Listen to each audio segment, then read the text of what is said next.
Oi, nós vamos apresentar sobre a vida e o universo. Meu nome é Raila. Meu nome é Bianca Garcia. Meu nome é Beatriz Garcia.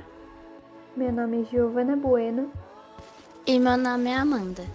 Introdução. Conforme solicitado pelo professor Celso, nosso trabalho, cujo tema é Vida e Universo, tem como finalidade apresentar o relatório das pesquisas que fizemos, citando a origem da vida e do universo, algumas teorias relacionadas à evolução do homem, cosmologia, vida e morte das estrelas e outros assuntos relacionados, destacando por fim o nosso entendimento e compreensão sobre o assunto. Para introduzirmos a temática, é importante ressaltar que desde os primórdios a humanidade investiga respostas concretas relacionadas à vida e ao universo. E essa busca foi um dos principais motivos para o desenvolvimento científico e tecnológico, principalmente nos campos da ciência como a cosmologia, que estuda a origem e a evolução do universo, e a partir disso também surgiram importantes teorias tentando explicar de onde surgiu a vida na Terra, como o criacionismo, a panspermia, hipótese de Oppard e Haldane, teorias da biogênese e abiogênese, entre outras coisas, porém até hoje nenhuma foi 100% comprovada. Origem da vida. A origem da vida é uma das questões mais polêmicas e que intrigam a humanidade. Na tentativa de responder essa questão surgiram várias hipóteses, dentre elas o criacionismo, a panspermia e a hipótese mais aceita no meio acadêmico, a de Oparin e Haldane. O criacionismo é uma hipótese defendida por religiosos que afirmam que Deus criou o universo e todos os seres nele viventes. Essa hipótese é comumente ligada à crença religiosa, não sendo aceita pela comunidade acadêmica. Segundo essa conjectura, os seres vivos foram criados de maneira que vemos hoje, sendo assim imutáveis. Panspermia. Essa hipótese proposta por Anaxagoras e reformulada por Armin von Helmholtz postula que a vida na Terra não se originou aqui, mas sim no espaço, por meio de meteoros que aqui se chocaram, trazendo esporos que, em um ambiente favorável, teriam dado origem às formas de vida primitivas. Essa ideia ganhou força em 1830, quando os químicos Vauquelin e Berzelius retrataram as descobertas de compostos orgânicos em amostras de meteorito.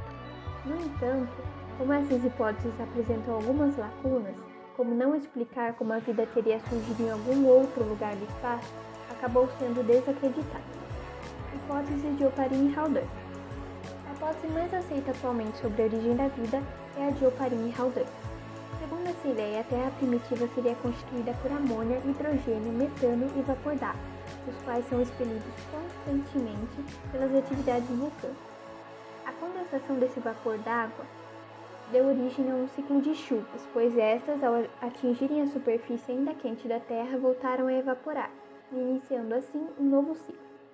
Mediante ações das radiações ultravioletas do Sol e das constantes descargas elétricas, os elementos presentes na atmosfera passaram a reagir, dando origem aos primeiros compostos orgânicos, denominados aminoácidos. As chuvas carregavam esses compostos para os oceanos primitivos, os quais se formaram quando ocorreu o resfriamento da superfície da Terra, permitindo o acúmulo de água na superfície. Nos oceanos primitivos, esses aminoácidos uniram-se, formando compostos semelhantes a proteínas, e em seguida, após novas reações, esses deram origem aos coacervados. Estes se tornaram mais estáveis e complexos, controlando as próprias reações químicas e sendo capazes de autoduplicar-se, originando assim os primeiros seres vivos. Hipótese heterotrófica e autotrófica. Alguns autores acreditam que os primeiros organismos seriam heterotróficos. Isso se deveria ao fato de os primeiros organismos serem simples, não possuindo estrutura para realizar um processo bioquímico, mais complexo para a obtenção de alimento, por exemplo, a fotossíntese. Assim, esses organismos nutriam-se de matéria orgânica simples, apresentando como produto final desse processo gás carbônico e álcool. Ou seja, os primeiros seres organismos vivos seriam fermentados. Teoria biogênese e abiogênese. A biogênese e biogênese são duas teorias formuladas para explicar a origem da vida na Terra. A questão de como surgiu a vida na Terra sempre intrigou os cientistas. Para responder a essa pergunta, eles formularam hipóteses e realizaram diversos tipos de experimentos. A teoria da biogênese foi a primeira a surgir. Ela descrevia que a vida surgia de forma espontânea. Os homens sempre tiveram curiosidade a respeito da vida e seu surgimento.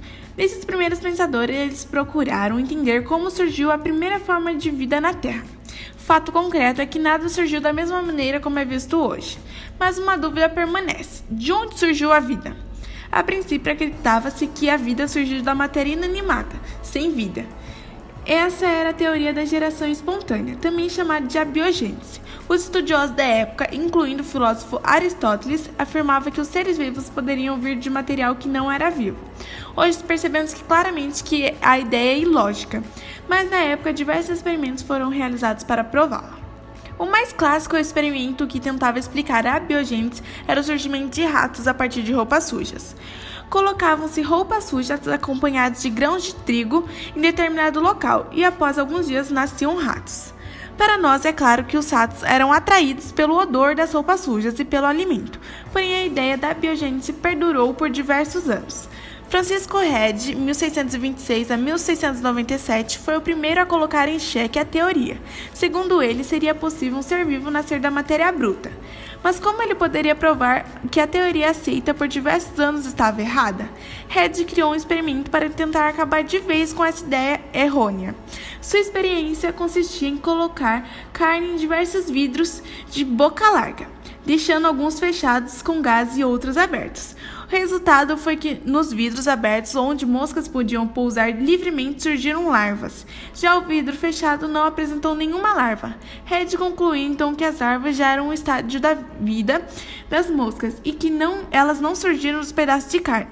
A teoria da biogênese ficou então abalada e surgiu a teoria biogênese. A teoria biogênese continuou sendo aplicada para explicar o surgimento de micro-organismos. Entretanto, alguns pesquisadores ainda não aceitavam que essa teoria pudesse estar correta e continuar as pesquisas. Louis Pasteur, por volta de 1860, realizou alguns experimentos para acabar com qualquer dúvida que restasse acerca dessa questão. Ele colocou caldos nutritivos no inferior de frascos de vidro, depois aqueceu e curvou os gargalos. Essa curvatura impedia a entrada de poeira e outras partículas presentes no ar, mas ainda mantinha o caldo em contato com ele. Depois ele ferveu o caldo para que todos os micro-organismos presentes morressem, deixando o líquido então livre de qualquer forma de vida. O resultado foi que em nenhum frasco apareceu o micro-organismo. Pasteur provou definitivamente que a teoria da biogênese estava incorreta e que a vida poderia surgir apenas a partir de outra vida pré-existente. A teoria do Big Bang. Após muito trabalho, descobriu-se uma correlação entre a distância e a velocidade das galáxias que estavam estudando. No primeiro momento, poderíamos pensar que, afinal, estamos no centro do universo, um lugar privilegiado. Todas as galáxias sabem que estamos aqui e por alguma razão fogem de nós. Essa explicação parece um pouco copernicana. À essa altura dos acontecimentos, ninguém mais acreditava na centralidade cósmica do homem. A outra explicação pode ser facilmente entendida se fizermos uma analogia bidimensional do universo. Essas 4 dimensões compõem o espaço-tempo do universo em que vivemos. A superfície de uma bola, uma entidade de 2 dimensões, assim como a superfície de uma mesa. Poderíamos agora imaginar de uma bexiga de aniversário como universo bidimensional. Sob sua superfície, poderíamos desenhar galáxias bidimensionais povoadas de formigas, também sob 2 dimensões. Alguma dessas formigas poderia ser astrônomas, cuja tarefa seria observar as outras galáxias, medir distâncias e velocidades. Que as galáxias próximas se afastem lentamente, passo que as galáxias distantes se afastem rapidamente do observador. A esse ponto inicial, a ideia que o universo surgiu uma exploração no passado, chamamos de Big Bang. As indicações mais recentes são que Big Bang ocorreu há 13,7 bilhões de anos atrás.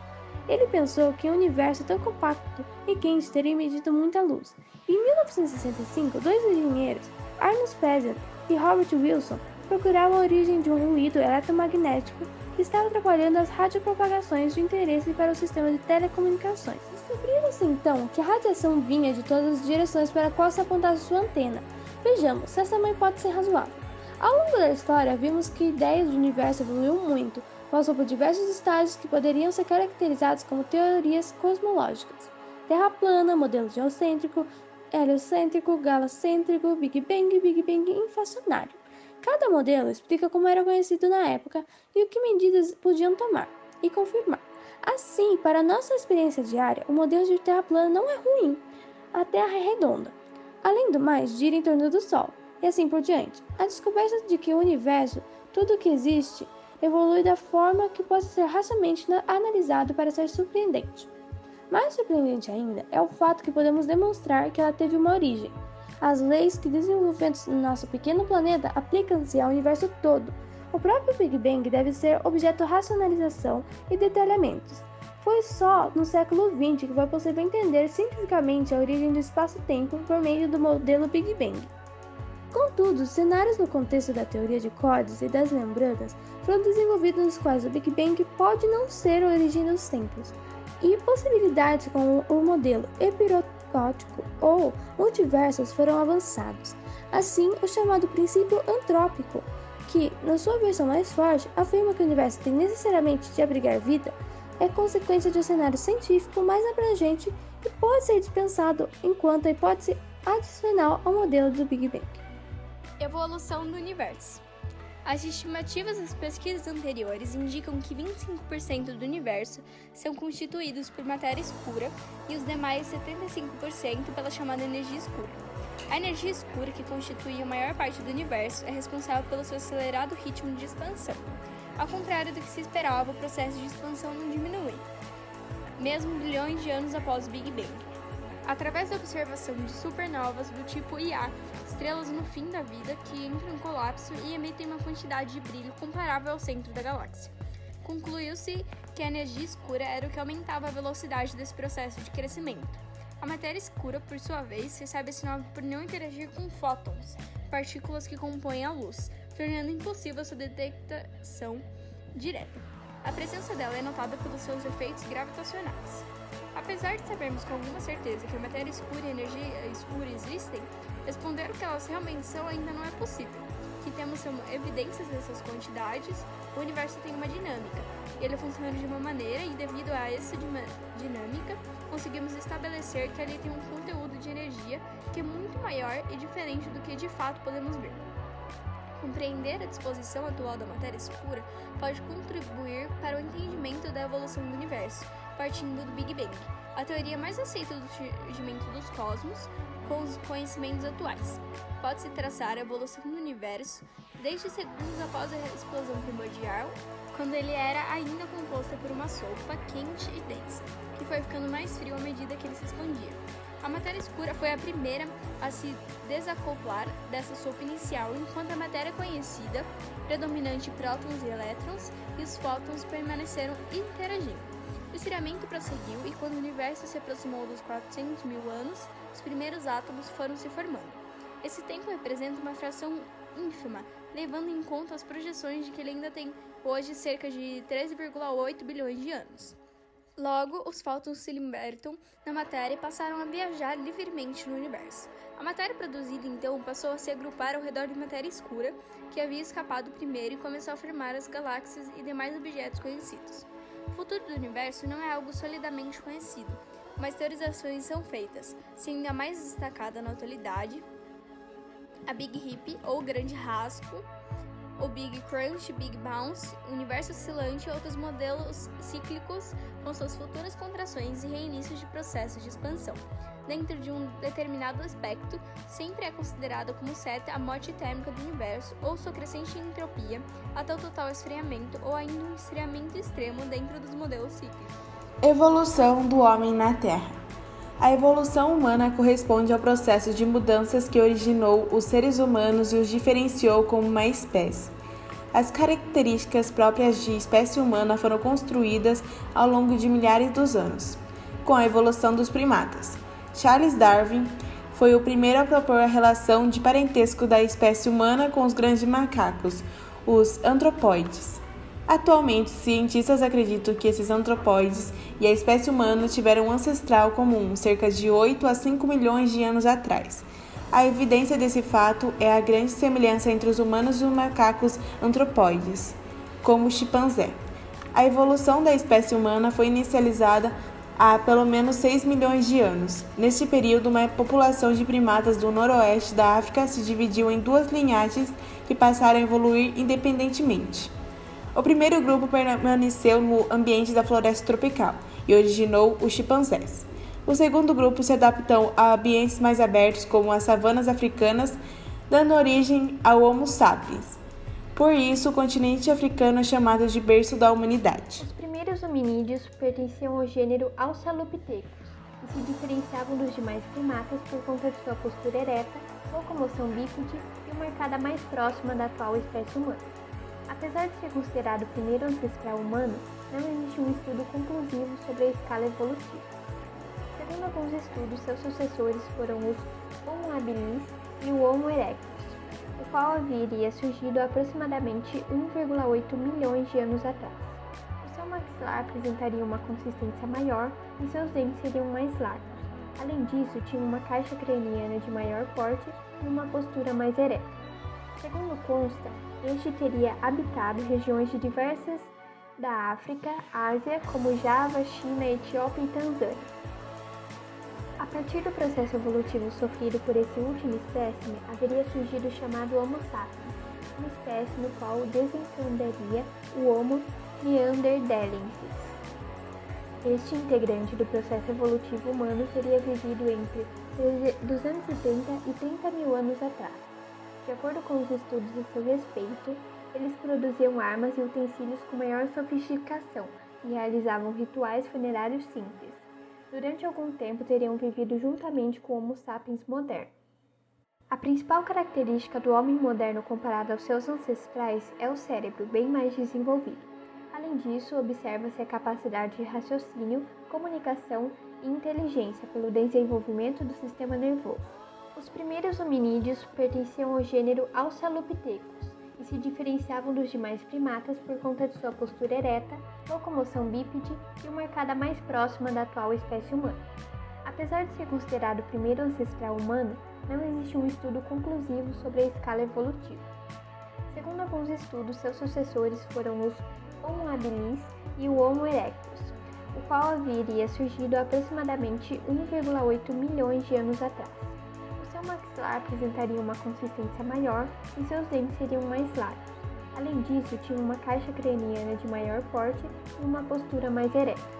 Segundo consta, este teria habitado regiões de diversas da África, Ásia, como Java, China, Etiópia e Tanzânia. A partir do processo evolutivo sofrido por esse último espécime, haveria surgido o chamado Homo sapiens, uma espécie no qual desencadearia o Homo neanderthalensis. Este integrante do processo evolutivo humano teria vivido entre 270 e 30 mil anos atrás.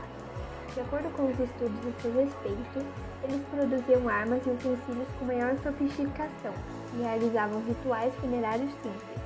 Durante algum tempo teriam vivido juntamente com o Homo sapiens moderno. A principal característica do homem moderno comparado aos seus ancestrais é o cérebro bem mais desenvolvido. Além disso, observa-se a capacidade de raciocínio, comunicação e inteligência pelo desenvolvimento do sistema nervoso. Cosmologia. A cosmologia é a ciência que estuda o universo na sua origem, estrutura, evolução e composição. A cosmologia é estudada desde muito tempo como um esforço humano para tentar entender o universo nas suas questões de base. A confusão com a astrofísica se dá pelo fato das duas seguirem caminhos paralelos, mas a principal diferença é que a astrofísica estuda a estrutura e as propriedades dos objetos celestes. Os estudos sobre a cosmologia iniciaram na antiguidade como uma ligação entre símbolos rupestres e a interpretação religiosa. Os primeiros homens que viviam em cavernas já tentaram dar sentido aos astros como Sol e Lua, uma origem que coincidia com a religião. Os egípcios acreditavam que a Terra era plana e os gregos entendiam que cada corpo celeste tinha um movimento rígido por leis naturais. Existem diversos tipos de cosmologia, dentre eles cosmologia e filosofia. A filosofia grega pré-socrática está intimamente ligada à cosmologia. Em contraposição às narrativas mitológicas, os primeiros filósofos inventaram encontrar a verdadeira origem do universo que, de uma maneira lógica e racional, fizesse sentido. Assim, os primeiros filósofos também eram cosmólogos. Cosmologia e cosmogonias. A palavra cosmogonia possui os radicais cosmos, universo, e gonia, vocábulo que originou a palavra gênese, ou seja, criação. Antes do surgimento da filosofia que apresentava a origem do universo eram as mitologias, por meio das narrativas cosmogônicas. As narrativas mitogônicas gregas apresentavam a origem de tudo e a parte dos titãs, como pilares do surgimento dos cosmos. Os primeiros deuses, Zeus, Hades e Poseidon, foram os que libertaram o universo da crueldade de Cronos. Cosmologia grega. Tales foi o primeiro cosmólogo da tradição grega. Ao observar o universo e pensar que aquelas cosmogonias não faziam sentido, o filósofo passou por um processo de observação e especulação que originou a sua teoria, a ideia de que a água dá origem a tudo. Sua especulação pode parecer-nos absurda hoje, mas também pode ser considerado o primeiro pilar da cosmologia grega, porque Tales não buscou um elemento sobrenatural para explicar o universo, e sim postulou que a origem estava dentro da natureza. Na mesma esteira, vários filósofos como Pitágoras, Demócrito, Heráclito propuseram teorias cosmológicas com base na observação do universo e na especulação racional.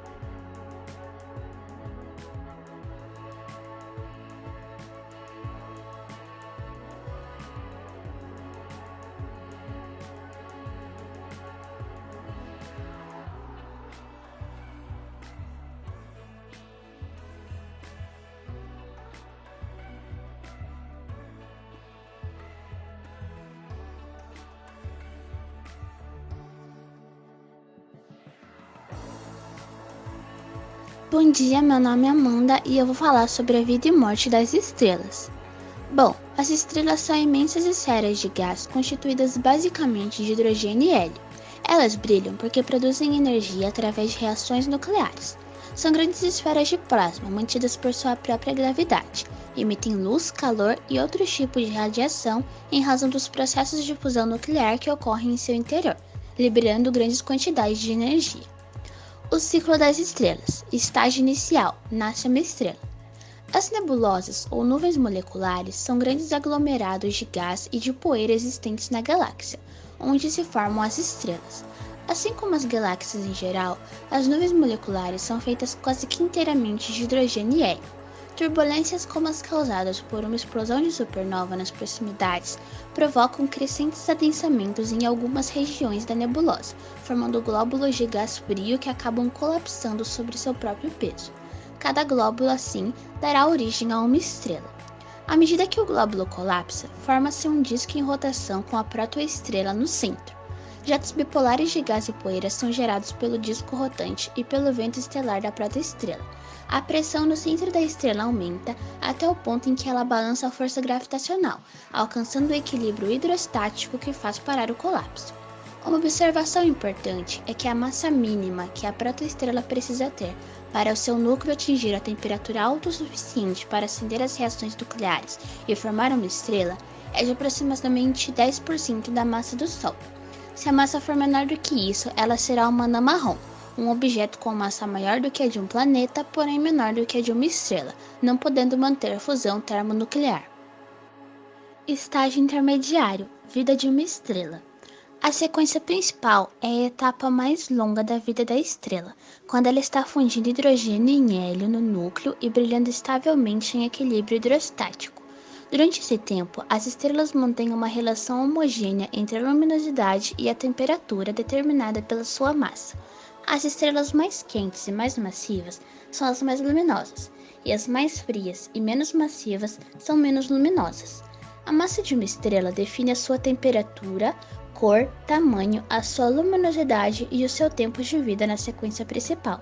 Quanto maior a massa, mais quente, mais azul e mais luminosa será a estrela, e menor será o seu tempo de vida. Quando as estrelas consomem o hidrogênio no núcleo, que corresponde a aproximadamente 10% da sua massa total, elas saem da sequência principal. A geração de uma energia passa a se dar então em uma camada externa a este núcleo, onde a temperatura e a densidade são suficientes para continuar mantendo as reações nucleares. Estágio final. Morre uma estrela. A morte de uma estrela vai depender de sua massa. Se ela tiver menos de 10 vezes a massa do Sol, quando tiver queimado todo o hélio do núcleo, ela ejetará uma nebulosa planetária. Sim, aquela lá do início que começou essa história toda. E o núcleo remanescente será então uma anã branca. As anãs brancas podem ter tamanhos comparáveis aos da Terra, porém com massas próximas às do Sol. Uma anã branca é, portanto, o núcleo daquilo que era uma estrela gigante vermelha. Porém, se a estrela tiver uma massa maior que 10 vezes a do Sol, ela terá uma morte catastrófica. Sem produção de energia, a pressão cai bruscamente e as camadas externas começam a despencar em direção ao centro da estrela. Ali, se encontram com um núcleo sólido de ferro e quicam, sendo ejetadas para o espaço a altas velocidades. É o que chamamos de supernova. Uma supernova, ao contrário do que o nome parece indicar, não é uma estrela nova, mas sim uma explosão espetacular de uma estrela que terminou a sua vida. Esta explosão espalha os elementos constituintes da estrela pelo espaço, ao mesmo tempo em que permite a formação de elementos mais pesados que o ferro. Estes elementos serão depois a semente de formação de mais estrelas em algum lugar na imensidão do espaço, completando assim um grande ciclo cósmico. O destino do núcleo que sobra após a explosão da supernova é novamente agitado pela massa. Estrelas muito pequenas e extremamente densas, que são fontes pulsantes de ondas de rádio, formam uma estrela de nêutrons. E as estrelas com massa muito maior que a do Sol, após a fase das supernovas, originam buracos negros, objetos tão densos que atraem tudo, incluindo a própria luz.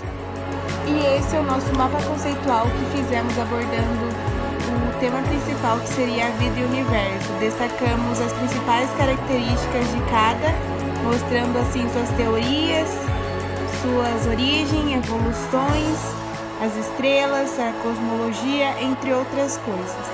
No conjunto do trabalho, podemos entender a importância do estudo do universo, visto que é por meio dele que podemos encontrar respostas para uma grande quantidade de acontecimentos que podemos observar em escala mundial.